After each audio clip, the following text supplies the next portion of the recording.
యాక్చువల్‌గా 'అనుష్క' అనే సినిమాలు పెట్టినప్పుడు 'ఘాటీకి' 'వేదం' సినిమా గుర్తొచ్చింది. అంటే 'వేదం' గురించి మాట్లాడకుండా 'అనుష్క' గురించి చెప్పలేదు. ఎందుకంటే 'వేదం' సినిమా ఎక్కువ క్యారీ చేసింది సినిమాలో. ఒక డిఫరెంట్ రోల్ చేసి. ఇప్పుడు 'ఘాటీలో' కూడా చూస్తే మెయిన్ లీడ్. అంటే what difference 'Vedam' to 'Ghaati' 'అనుష్కలో' మీరు చూసింది ఆ రోల్‌లో? క్యారెక్టర్‌లో అంటున్నారా? Vedam is still a soft character. అప్పుడు అనుష్క స్టార్డమ్ కూడా it was not as big as the stardom she has today. After Baahubali, after Baahubali. After Arundhati, ఇవన్నీ she has become much much bigger.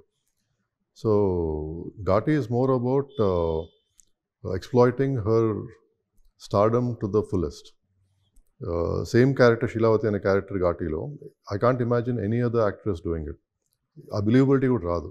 Only one an actress of that stage, Anushka లాంటి ఆ stature ఉన్న actress చేసినప్పుడే ఆ క్యారెక్టర్కి ఆ బిలీవబిలిటీ వస్తుంది.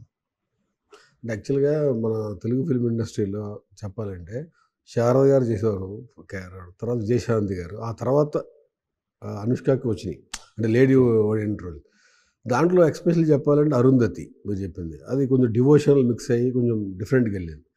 తర్వాత 'భాగమతి' అది కూడా కొంచెం ఈ 'ఘాటీకి' వచ్చేసరికి కంప్లీట్ నెగెటివ్ షేడ్‌లోంచి ఓ గంజాయి ట్రాన్స్‌పోర్టర్, గంజాయి డీలర్‌గా మారినట్టుగా ఉంది ట్రైలర్ చూస్తే. వాట్స్ ద డిఫరెన్స్ అంటారు దానికి?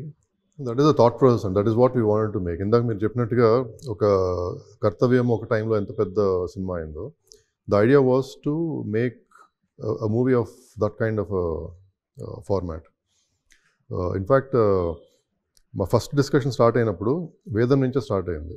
వేదంలో సరోజ క్యారెక్టర్ని బేస్ చేసుకొని ఒక సినిమా చేస్తే బాగుంటుందని ఒక డిస్కషన్తో మొదలయ్యి, లేదు అనుష్క గారి పొటెన్షియల్ ఫుల్లెస్ట్కి యూటిలైజ్ చేయాలి అంటే it has to be a commercial action film అన్న థాట్ ప్రాసెస్ నుంచి ఘాటీ మొదలైంది.